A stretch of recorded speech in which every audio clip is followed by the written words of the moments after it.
Hello and welcome back to Curiosity Mine, and welcome to the new subscribers that have recently joined the channel from the video on syntropic agroforestry. As that video has had a lot of attention recently, I thought it would be a good time to do a follow-up to see where the garden is up to after 6 months and to answer a few questions that have popped up in the comments on the original video. I spoke with Rebel from the Hungry Spirit and Thiago from Syntropic Solutions via teleconference direct from the Syntropic Garden, and I asked Rebel and Thiago how the garden's doing. Basically, better than tell you, we can show you. We are just sitting here in between the gardens, so we still have the cactus, we still have, we're pruning the grass, as you can see here on the side. We are pruning the grass and piling up the grass on that bed, on this bed. So the garden looking amazing. It does look a lot different, actually, Russell, than when you were here, because we did we had a workshop in December last year and did quite a good prune on the system that you mainly showed in the video. And so yeah, like it had a lot of cassavas and bananas in it that were, you know, flourishing at the time that you saw it, but they've really struggled through the heat of the summer and then with early frosts this year. So we've learned, because this is a learning system, we've really learned, oh, okay, so maybe sometimes we've got to be really careful about when we do prune or how hard we prune at various times to make sure that those plants that are maybe a little less used to the extremes of our climate, you know, continue to thrive through. So we've got a workshop here at the moment. We're resetting the system, so we've got plants now that we definitely know that we want to grow for the future and have been able to get those into the system, which has been a bit different to the last few times where we've just used what we could get our hands on, really. This time we've been a bit more deliberate. I think that if we can think about the future, what we really want to see is date palms on each corner of each block. So date palm, date palm, date palm, date palm. In between the date palms, we will have pistachios going.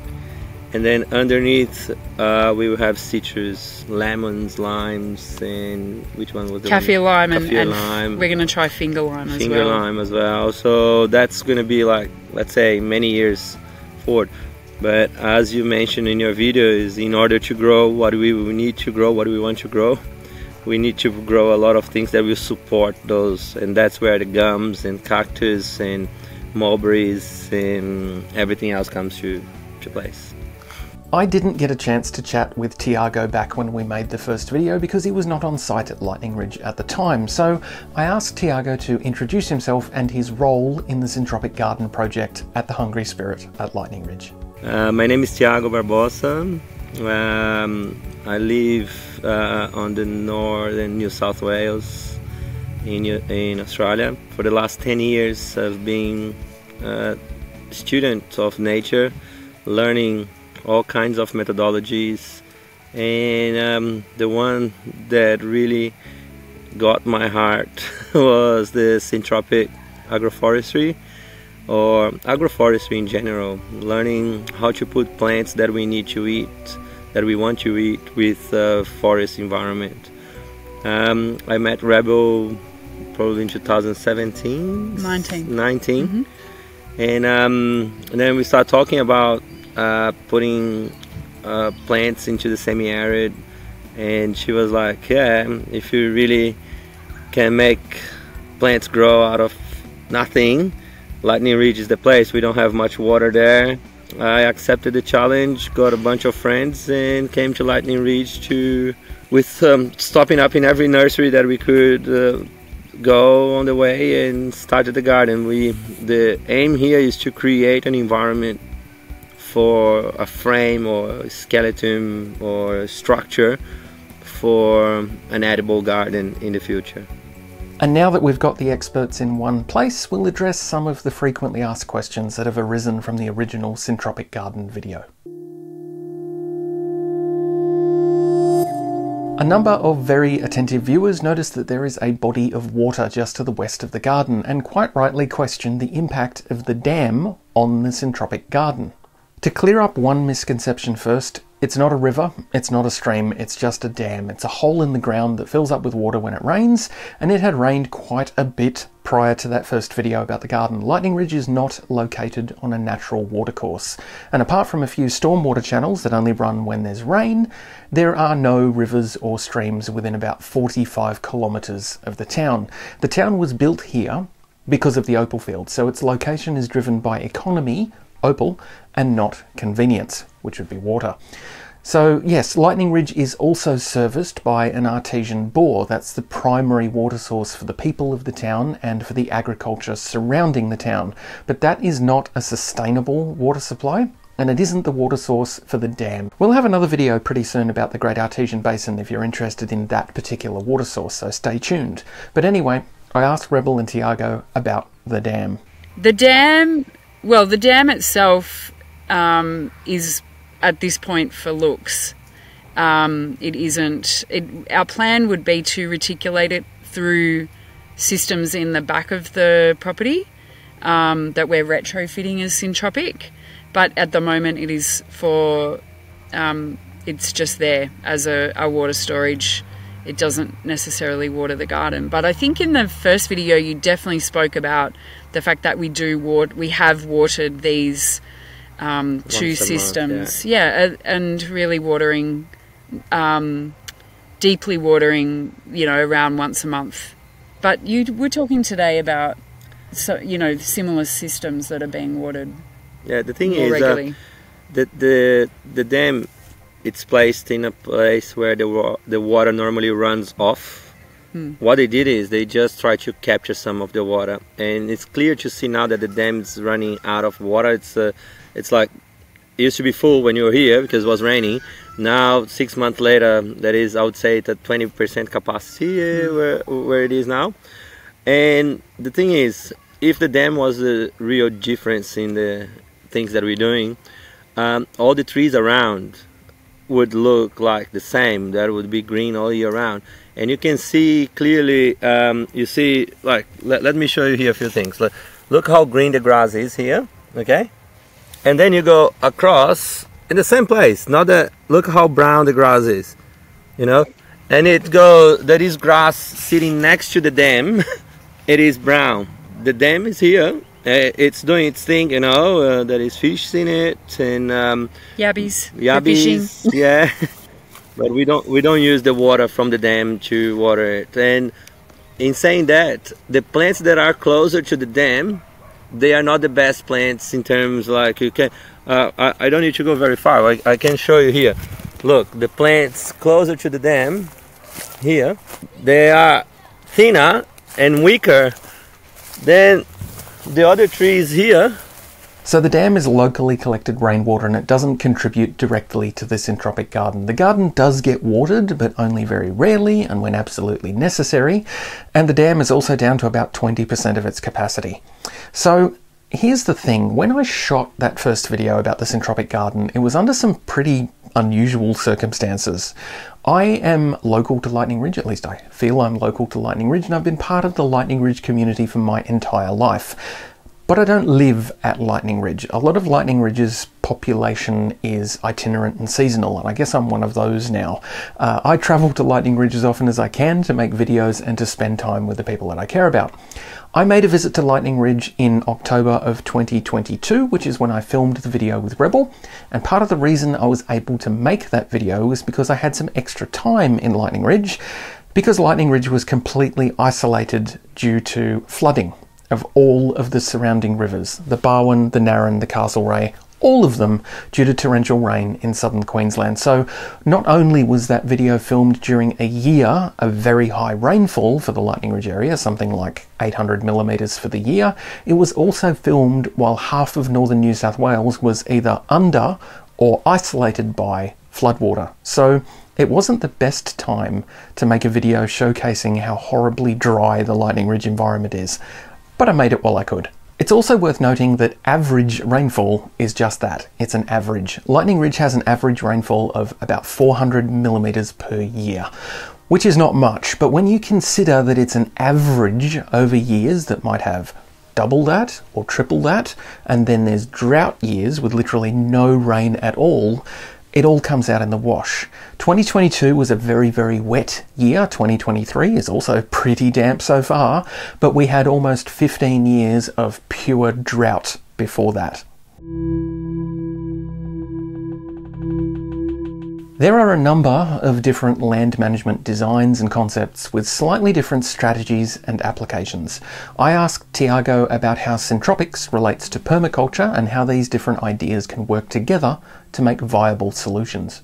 These methodologies, they are just tools to understand the natural principles, the natural laws of life. And I say that the same soil that the gardener uses, the plumber can use, the builder can use, and anyone can use that tools for different appliances, okay, for different applications.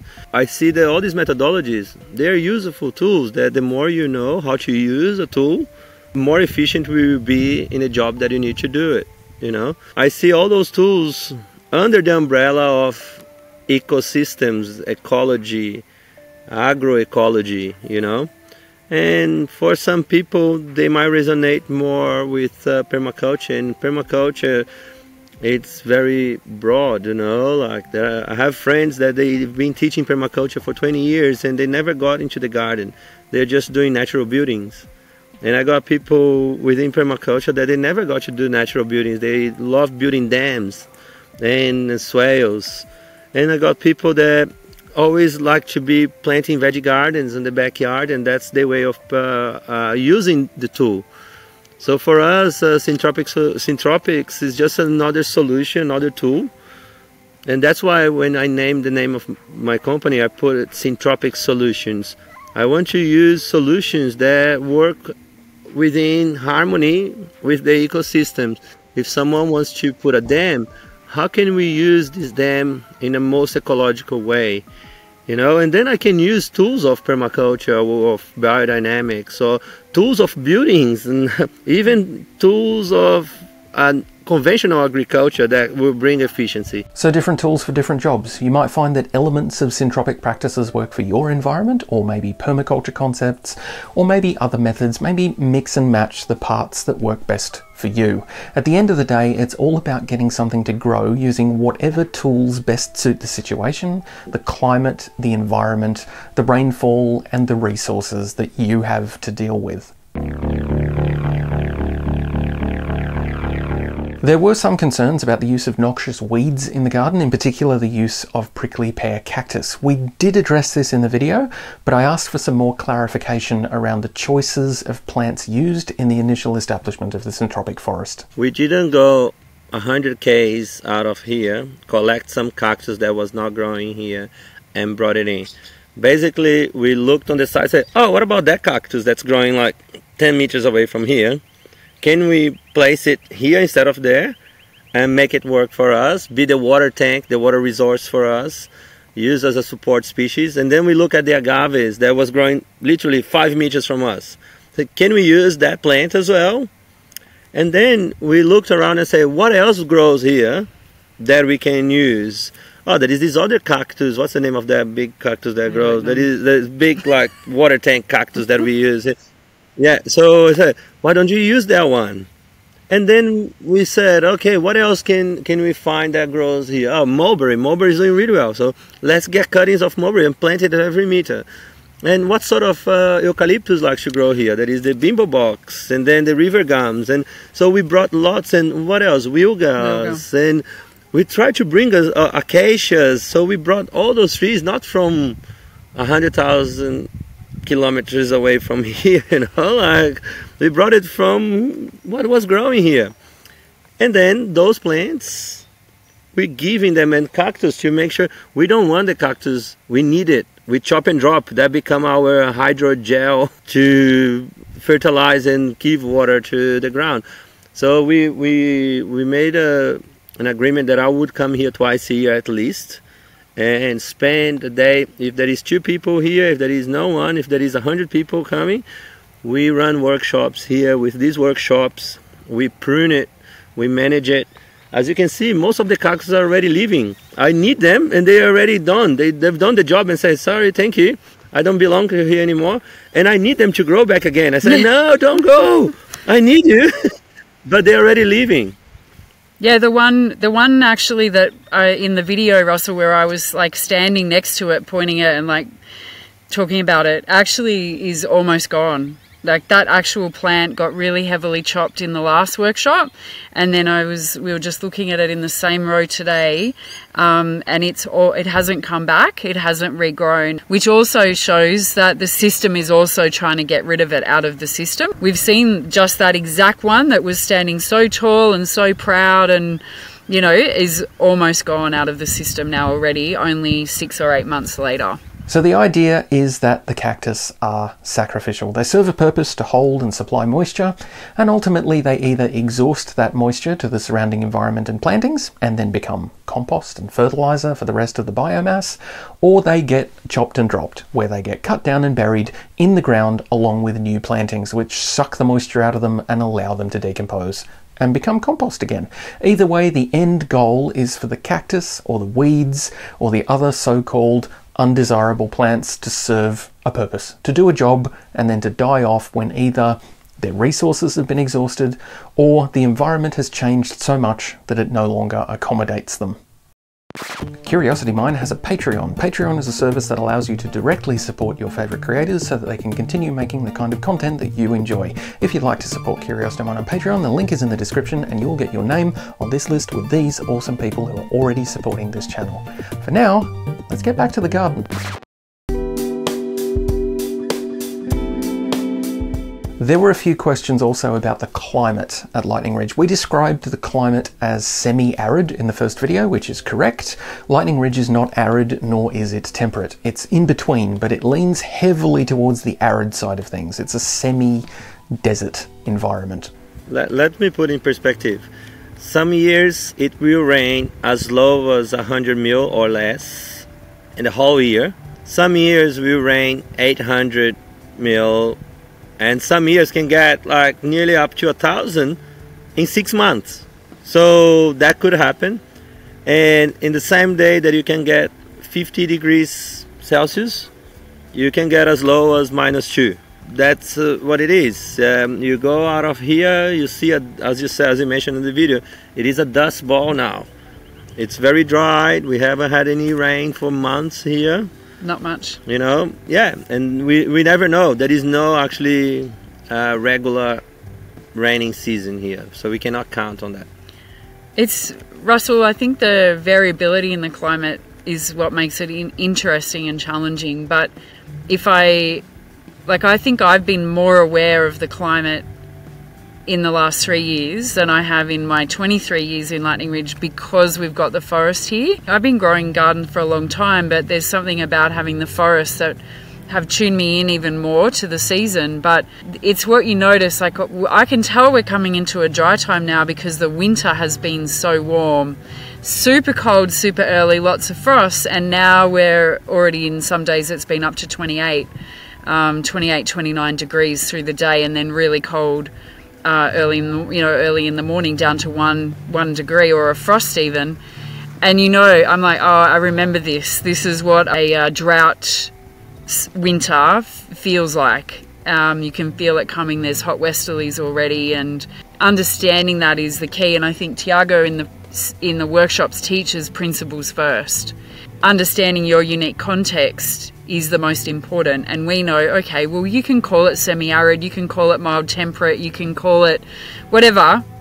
We know that the rainfall's variable, the temperatures are fluctuating and extreme in both cases, and that we get very little rainfall that you can rely on. People get stuck on names, what things are called and what they actually are, and to me, it just holds people back from actually implementing or doing anything. So I think if they spent the next year paying attention to the seasons and to measuring the rainfall they get and those sorts of things, and it wouldn't matter what you label it.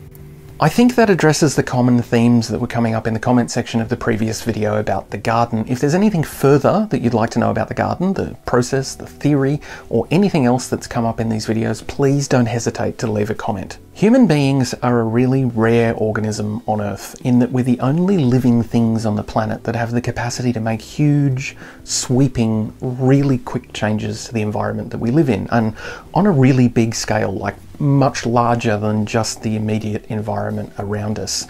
Sometimes those changes are for the better, and sometimes they're very much for the worst. More often than not, the impact that humans have on the environment is something that can only be evaluated in hindsight, so after the change has happened, or after the damage has been done, or the environment has been altered. And sometimes that change is evaluated through the lens of a new set of values as times change and we learn and we grow. My point here is that there were some comments on the first Syntropic Garden video that leveled a little bit of criticism at the project for its environmental impact, how it's changing a semi-arid environment to be something different, and how some of the choices of what to grow and what to encourage to grow might have impacts further down the line, and that's totally possible. We don't have hindsight yet. We won't have that until the future.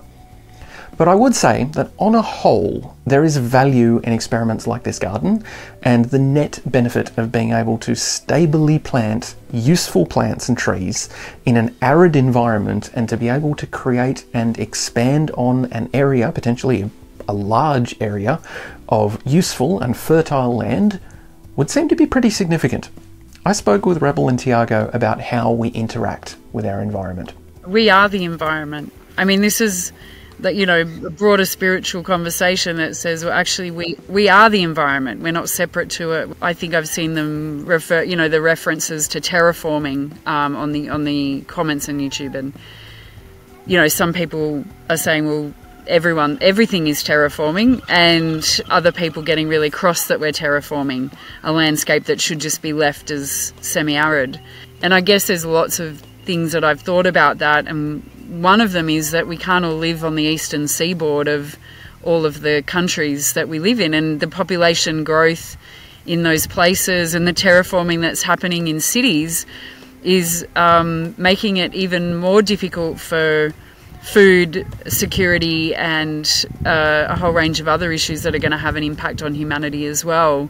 That we need to look at ways that other people can habitat, you know, live well and thrive in communities and places that haven't been always as hospitable as some of the more developed areas. Like, it's not saying at all cost to do this, but it's saying, well, actually, if we can build an environment that people want to live in, that distributes us more evenly, then why would we not do that? Because otherwise we become the invasive species that we're trying to get rid of. Okay, so there is 3 ways of working with nature, okay? As you mentioned, the first one is leave it alone. She will look after itself. That might take 100,000 years, and things will sort it out. The ecosystem will balance itself. But we don't live 100,000 years. We don't live 150 years. Okay, that's I call it conservation. Conservation is a way, just lock it up, let nature do the job. And then there is restoration. And that's when we starting to become part of the process, where we go in, we intervene in it, we restore it, but we are not gods. We're gonna try things that is not gonna grow, and things that we didn't plant that we start growing, and that's like restoration. But it will go back to the natural time, like hundreds of years cycle. And then there is managing the land, steering the land, you know, living with the land. That's when we can create systems that we can live in, and we can speed up the process. We can plant the food that we want. We can eat a fruit that we like the taste of it, and we can save the seeds and plant it close to us, so we don't need to go and collect it from somewhere. So between conservation, restoration, or managing the land, anyway, everywhere that we go, we manage the land, positively or negatively. we manage the land. So if what we are proposing here is we can live with the land, work under the umbrella of agroecology or ecology, and manage the system positively.